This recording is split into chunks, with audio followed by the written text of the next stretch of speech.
आज हम भारत की अर्थव्यवस्था पर बात करेंगे। मैं डॉक्टर आर के आर्य, अर्थशास्त्री, कि भारत की अर्थव्यवस्था 1947 में कैसी थी और उसके अंदर क्या चेंजेस आई हैं और अब अर्थव्यवस्था कैसी है और कैसी होनी चाहिए। ये सबको मालूम ही है कि भारत एक ब्रिटिश कॉलोनी थी और ब्रिटिशर्स का मतलब खाली यहाँ से रॉ मटेरियल को एक्सट्रैक्ट करना और यूरोप के दूसरे बाज़ारों में बेचना। तो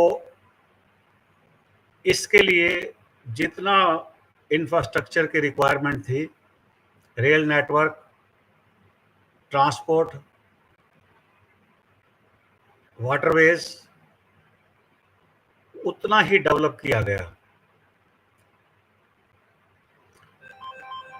जब भारत देश आज़ाद हुआ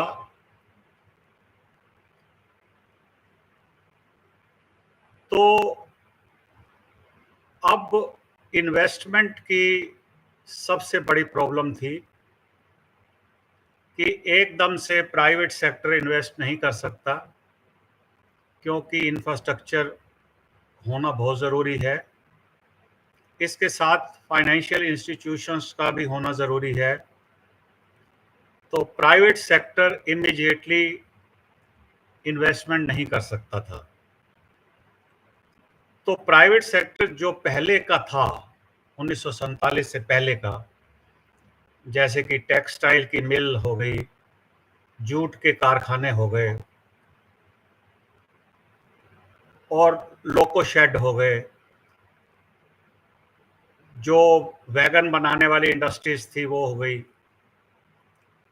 ये सारा मिलाकर इसको एक्सपेंड भी करना था और पॉपुलेशन के हिसाब से इसको कोप अप भी करना था।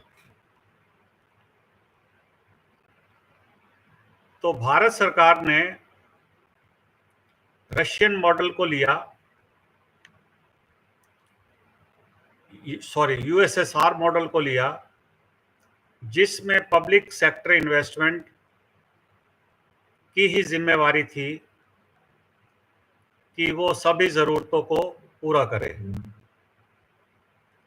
इसीलिए इंफ्रास्ट्रक्चर के क्षेत्र में हो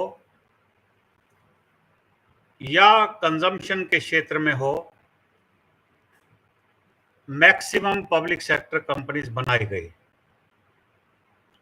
जैसे कि तेल के कारखानों के लिए Hindustan petroleum, Bharat petroleum, Indian oil, और इसके अलावा शेल पहले से ही था। स्टील की 5 कंपनीज लगाई गई, भारत सरकार की अपनी पब्लिक सेक्टर कंपनीज, और नेशनल टेक्सटाइल कॉरपोरेशन टेक्सटाइल क्षेत्र में बनाई गई, fertiliser corporation of India fertiliser क्षेत्र में बनाई गई, और गैस के क्षेत्र में ओएनजीसी को बनाया गया, और नेटवर्क के लिए gas authority of India limited को बनाया गया, एनर्जी प्रोड्यूस करने के लिए एनटीपीसी को बनाया गया, एनएचपीसी को बनाया गया। इस तरह से सीमेंट को बनाने के लिए एसोसिएट ऑफ सीमेंट कॉरपोरेशन बनाई गई, एसोसिएशन ऑफ सीमेंट कॉरपोरेशन, और 14 नेशनलाइज्ड बैंकों का राष्ट्रीयकरण किया गया। उसके बाद बढ़ के वो 21 हो गए।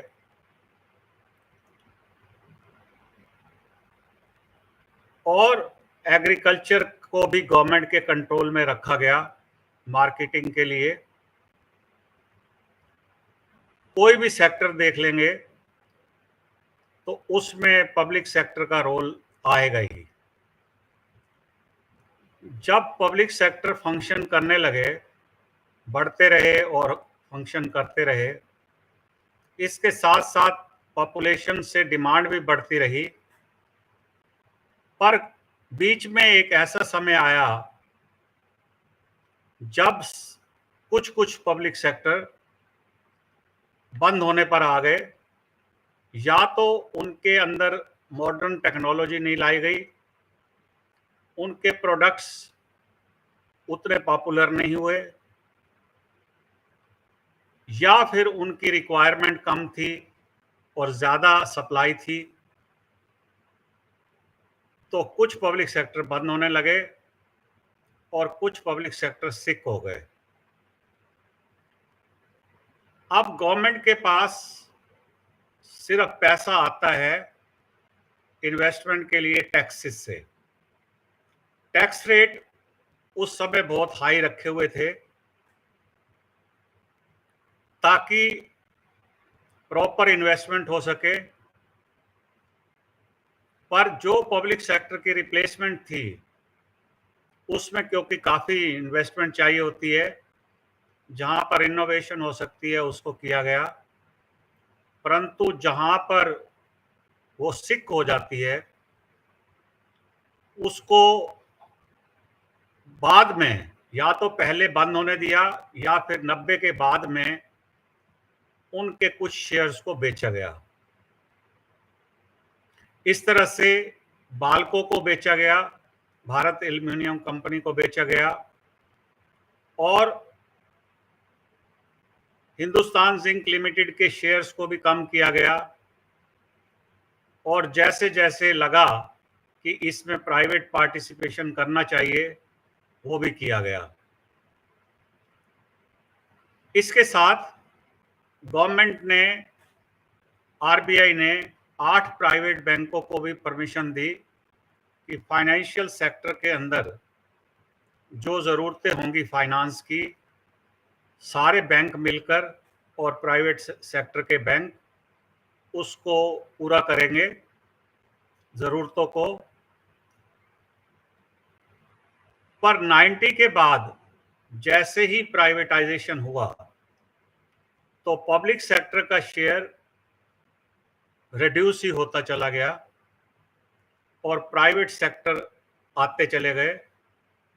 प्राइवेट सेक्टर को पनपने के लिए प्राइवेट सेक्टर को आधारभूत ढांचा चाहिए होता है, तभी इन्वेस्टमेंट हो सकती है। उसके लिए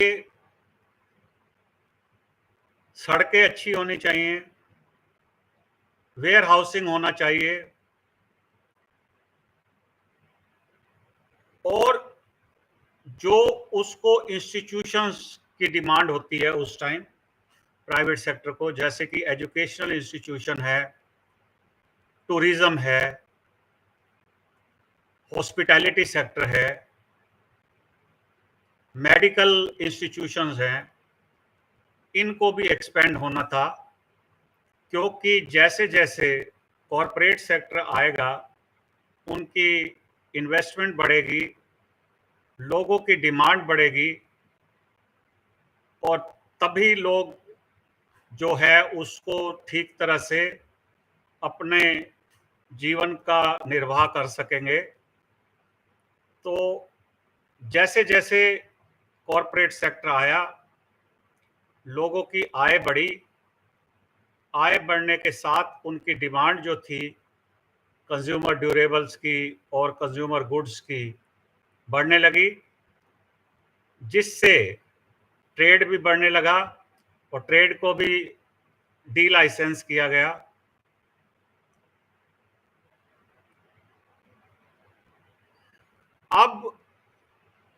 अब सिटीज के अंदर जहां पे कॉरपोरेट सेक्टर ज़्यादातर, जहां पर प्रोफेशनल लोग बैठते हैं, जहां पे कॉरपोरेट ऑफिसेज हैं, वो सिटीज के अंदर होते हैं, उनका सडन आउटपुट आनी शुरू हुई और इनकम ग्रोथ हुई, उससे सिटीज डेवलप होनी शुरू हुई। सिटीज में अगर आप एक दो का नाम देखेंगे तो Indore was not a very popular district but it became popular. Gurugram was not very popular but it became popular. Bangalore was a modest city but now it is too much crowded. Bombay has expanded very little because of the it is adjoining sea, because of its geographical area. Calcutta has not expanded in that way that there are many corporate houses, but since it is a capital city, the demand for housing has increased. Chennai, we are seeing that lot of waterlogging and flood and everything, natural disasters are coming for the last 7 to 8 years. It also indicates that there is a pressure on the land of Chennai. Similarly, few more cities have developed. In Tamil Nadu, we have more cities which have been developed, like Coimbatore, Salem. In Karnataka also, some cities have been industrialized.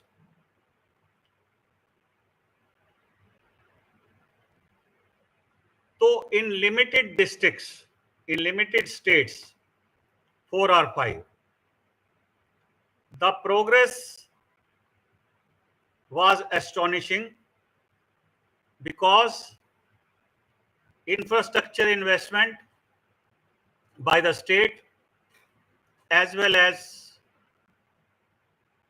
by the corporate sector in setting up the plants, like very big plants of steel, of metals, of glass industry, rubber industry, leather industry, tourism, hotel, hospitality. All these corporate sectors have come into existence in the states where the supply of all type of manpower was available, and government can also afford for building the infrastructure like electricity, grid, transformers, and other infrastructural facilities which are needed to make the investment. The growth rate, which on an average was up to 3% before 1990, has leaped frog to 5.5% by 1995. It was the result of liberalization, privatization, and globalization. Privatization means that the private sector should not be hesitant in setting up the industries. Also, trade was free, and one country is connected to other countries of the world, called globalization. So, in abbreviated form, it is called LPG. That is liberalization, privatization, and globalization. It has resulted in higher growth rate, which began to climb from 5.5% in 1995, and then on average up to 2014 it reached to 8.5% on an average. The country which was having highest poverty,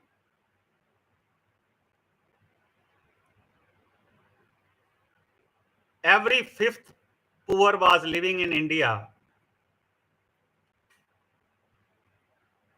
Now every third poor is living in India. The government claims that the people have been taken out of poverty due to the building of infrastructure and improvement in the agriculture yield. Besides, government has also launched the Rural Employment Guarantee Program called Manrega, where the rural workers can be given the job up to 100 days with the poverty minimizing income wages, because when husband and wife will work together, they will get some amount and can have sustenance, so they come above the poverty level. So government claims that the 22 crore people have been taken out of poverty,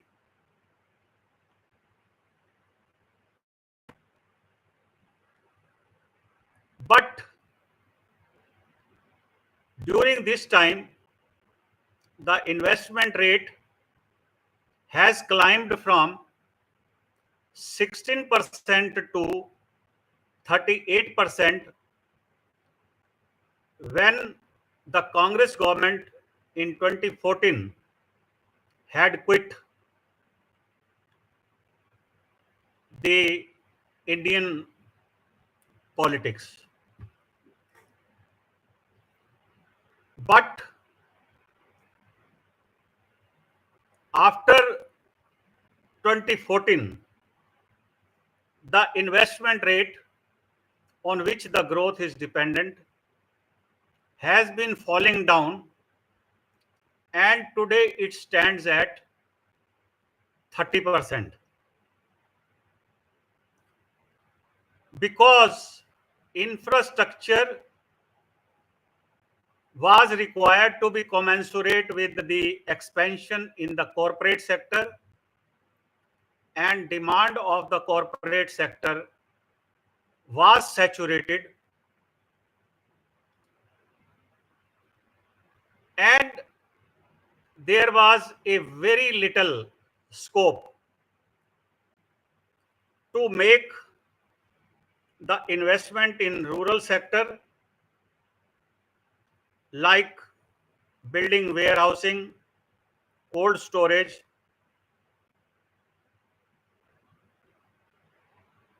and other services like communication and even transport,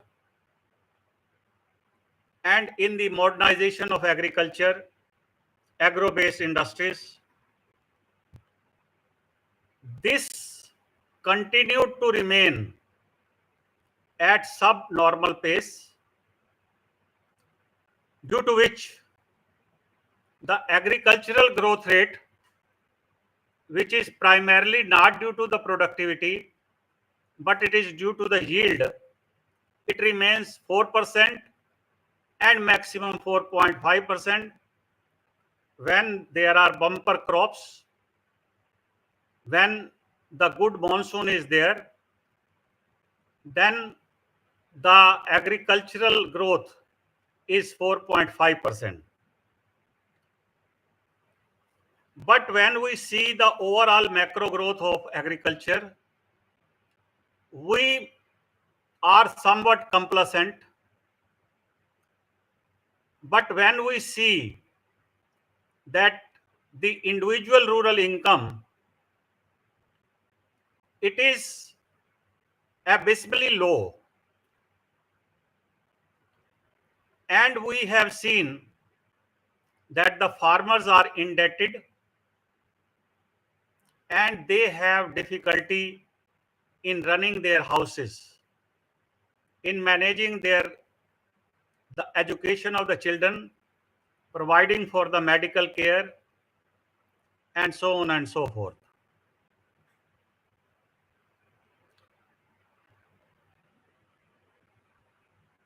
It has happened because that the rural infrastructure gets a chance only when the urban infrastructure is saturated. The design is like this. Because the suburban area and the rural area are connected to the urban area, and when urban areas will be developed, then only the cities, then only the suburban and rural area will be developed. The same thing has happened in attaining the education. There was no significant difference except for the modernization of education in the cities, but old method of teaching in rural areas. Otherwise, there was a parity, almost parity, in the education attainment between rural areas and urban areas. But the effect of opening the private sector has given the license to educational institutions to acquire as much land as possible and start the institutions and enroll all the student irrespective of the merit.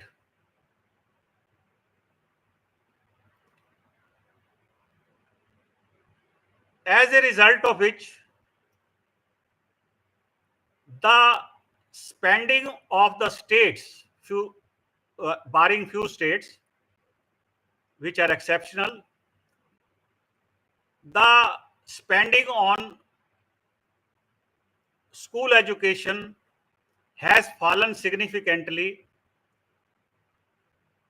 because prior to 1990, the states had the responsibility to provide for the public services like the educational services and medical services. Therefore, the rural people used to get the medical care from the civil hospital and the dispensaries. But as country moved forward, when the prosperity started coming in India, the pattern of medical treatment has completely changed, and now these are the mega hospitals which are mostly in the private sector in the cities, barring few government big hospital like in the Kerala, Tamil Nadu, Karnataka, where the medical services are decent. In other cities like Uttar Pradesh, Haryana, Punjab, Uttarakhand, there was a need to set up the private hospitals which demand heavy investment, and they are all profit based. The cost of medical services is very high because each capital investment demands rate of return. If the rate of return is less than 20% or even 25%, no private sector will like to invest. They will abstain from there. But government is not extracting the taxes from the people, but sometimes they demand services from the government super specialized hospitals like All India Institute of Medical Sciences, whose number has increased from 1 to 17 now. They are providing the super specialized services where it is difficult to cope up with the private hospitals. where the charges are exorbitant, and one even a elite person sometimes cannot afford, and the treatment is also not satisfactory. So therefore, still there is a dependence on private medical hospitals, government medical hospitals, because of the free services and specialized services. The disparity between high income and low income was not very significant before 1990. With the opening up of the corporate sector and privatization, some corporate sector have gone in the hands of private business houses, private industries, Adani, Ambani, Wipro, Mahindra. They in fact have grabbed the opportunity. They have got the niche market and acquired the land with the influence of political people, and made the investment through the stock market as well as from the banks. This is how the public sector started giving loan to the big corporates, and the small industrial sector was left to fend for themselves, either by way of personal loan or from their family income. The small industries remain small because, for one reason, that the investment by them is costly. Number two, the skilled manpower is not there. There is no logic that they will go in the organized sector unless the skilled manpower is available. When the skilled manpower is available and the industry is organized, then the banks can come forward to provide the loan to these companies. They cannot raise the loan from the stock market. They cannot raise the funds from the stock market. So from 1990, there was a benefit of investment. Similarly, we are seeing that five-star hotels have been set up in large number, and hospitals, as I have told, have been set up with huge amount, where the return is also required to be very high. So as such, the public is divided into two parts. One, those who will take better medical care, and the other and the other that they will also consume the decent goods. Their consumer durable are also very costly and modern, and they will take the best educational services. Whatever is provided in the private sector are provided in the government sector, because the style of functioning of IITs and reputed engineering colleges, along with the professional medical institutions, they want meritorious students, those who can compete the competitive exam. It means the preparation has to be started from the 5th standard, 6th standard itself.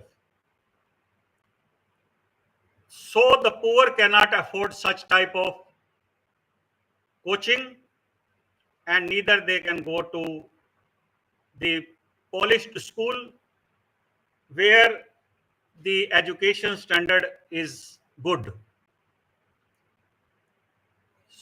So this disparity which has happened because of the government apathy, that one section will have all amenities and the other section will not have even pen or pencil to write. This is the state of affairs. And there will be air conditioned rooms in the private schools, and there will be a reception. Here in the rural area, the student will have to sit in the open ground where air circulation is also poor, and what to talk about the lavatories and toilets. These are not there. Similarly, if someone will visit the civil hospital, the diagnosis will not be complete unless you pay for MRI or high amount for PET scan or high amount for ultrasound, which cannot be provided in all the government hospitals, because the government says that our revenue is much less than the expenditure required to be made on the civil hospital. Government knows very well that till few select people are satisfied, they will remain votary of the government, and the urban infrastructure is okay, everything is hunky dory, there is no problem. But the government wants to address the problems, lip services, just we can say, by Ayushman Bharat, or it will provide subsidy to the farmers, that is the people, those who are at subsistence level of the income, so that they will get such type of doles to keep them satisfied, whereas they do not have any voice in the politics. Politics is run by the corporate sector, that if the government can please the corporate sector, then there is nothing like this, because all type of manipulations are possible in the politics. So that way the economy has been progressing,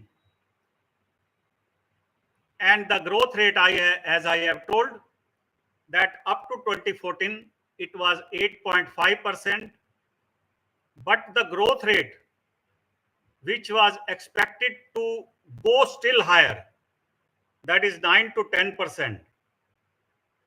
Once the learned president Abdul Kalam was making a speech that India can grow at 25%, I was also surprised that we will be very fortunate that economy can grow at 25%. The economy has grown up to the peak of 88.5% average, but now has fallen to 6%. Because the medium sector, in terms of the skill, if we say that there is a low end skill and there is a high end skill, in between the two, there is a medium skill which was required to be developed, has not been developed. Therefore, the small scale sector, which those who are expected to utilize the rural area and few cities, medium cities, have not come into play. Either they lack finances, or they lack land, or they lack labor. So that labor surplus economy, which is also called a good demography, and the people say that there should be a demographic dividend, but it is converted into demographic disaster. because what type of people they are, they come from rural area, they are not even half baked, they come out from the school not taught properly, not educated properly, so they are half baked. The government has tried to check the dropout rate. Definitely it has fallen at second standard and third standard, because primary education is not difficult when there are plenty of schools. The students keep going up to fifth, but as we move away from fifth standard, in sixth and seventh standard, the students start feeling bored, and they try to leave the system of education. They don't wish to study in English in Uttar Pradesh. They don't want to study English in Bihar. They don't want to study any other language. They are in other states. The states, those who have the two languages like Tamil Nadu, Kerala, Karnataka, and the southern states, Andhra Pradesh, they have got their regional language as well as English. And English is the one reason that it is contributing to the education of the children up to 10th or 11th or 12th standard. But in northern area and eastern side, when we will see that the plight of the schools is deplorable, there the learning in English is difficult, because when you are required to be skilled, you should know the terminologies of working, and by chance in India, the terminology is in English. When we say the hospitality sector, it covers all the hotels, inns, and something like this. So therefore it is called hospitality sector. But the people will learn that it is a Oyo home, it is a hotel. They do not know that it is a 5-star or 3-star, something like this. So when such type of basic understanding is not there, so they are not fit for being trained for the skill required in the industries anywhere. So secondly, the soft skill is also required to the people, those who are working in the hospitality sector, like minimum English speaking and properly dressed up and all that. So therefore, either there will be a 5-star hotels, or there will be a hotel which lack facilities. The people do not like to stay there in the hotels where there is no culture, or where there is no reception, or where there is no kind of greeting. So this is the manpower which is taught, who is taught that how to treat the guest, how to welcome the guest, and this come through education only, and they come through the culture and which is taught in the school and institutions. So due to this reason, that the medium section of the economy has little developed, and the growth which was expected to go to 10 to 12% is not coming. And when we say that India by 2047 will become the developed economy, it is being projected on the basis of the growth rate. And still the growth rate is very less. It is, the economy is expected to grow at 8 and 8.5% to reach to that GDP level, that when we will become the developed country, number 2 country, leaving China behind. Definitely that the mere projection is okay, But in terms of per capita income and the state of living in India is still deplorable. Many things are hidden from the public view. Earlier there was a poverty, now it is a multi-dimensional poverty. The government claims that the poverty has been reduced to 5% only, but in terms of multi-dimensional poverty, our rank is much lower, because multi-dimensional poverty covers education, drinking water, medical care, labor force participation rate, and women labor force participation rate, women education, sanitation, and everything. If these are not provided, then definitely a person is prone to poverty, because his or her progress will stumble because of poor education and poor health, poor sanitation. All these will cripple the families, and they are as good as in the poverty. So this data is not brought forward, due to which there is a lid which is put on such type of data, and we say that we are progressing at a macro level growth rate of 6%, but at the micro level the things are not very pleasing, and there are gaps. The gaps are due to the political system and the nature of the government and the disparity between the states which is happening. At least the disparity would have not increased had there been a planning commission, which has now been converted into Niti Aayog.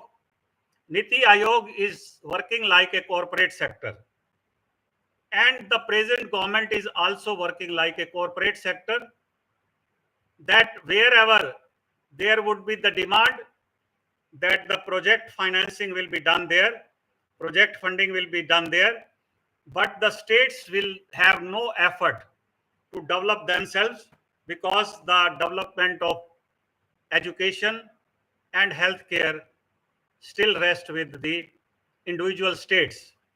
Either the states should be making the efforts that the education system should be made as attractive as possible. The medical facilities should be provided through the secondary and primary hospitals. Tertiary comes at a second stage. If they lack in it, then the progress will be halted there. And this is the reason that the north region is suffering a lot, whereas the southern states are progressing reasonably well, barring some effect of the climate change. But overall, in terms of investment, they are progressing very well. In terms of vocationalization, they are also doing very well. There are hardly any gaps which remained due to poor investment, because their endeavor is to make an investment and give maximum employment. And this is also visible from the fact that the government exports 20% of the GDP, whereas China exports 52% of the GDP, because variety of products are manufactured there in China. Here, because the middle manpower, the middle segment is not properly trained, not properly educated, and not properly absorbed, they remain unemployed, or they live at subsistence level, that the minimal income just to feed themselves. There is no housing for them. Some of the people sleep on the pavement even now, and some have the roof, thatched roofs, and scanty type of houses which are not fit for living. And we say that we are progressing very well because 10% of the population is progressing, 90% of the population is not progressing at all. Their progress has got many head blocks, due to which they are stumbled in between and they do not reach at the required end. Similarly, we have seen that the middle class, which was developed, it was 33%, somewhere up to 2014. After that, it has started falling down and their requirement is also reducing. The number of tractors produced are not increasing at rapid growth. The automobile in the middle segment is not increasing.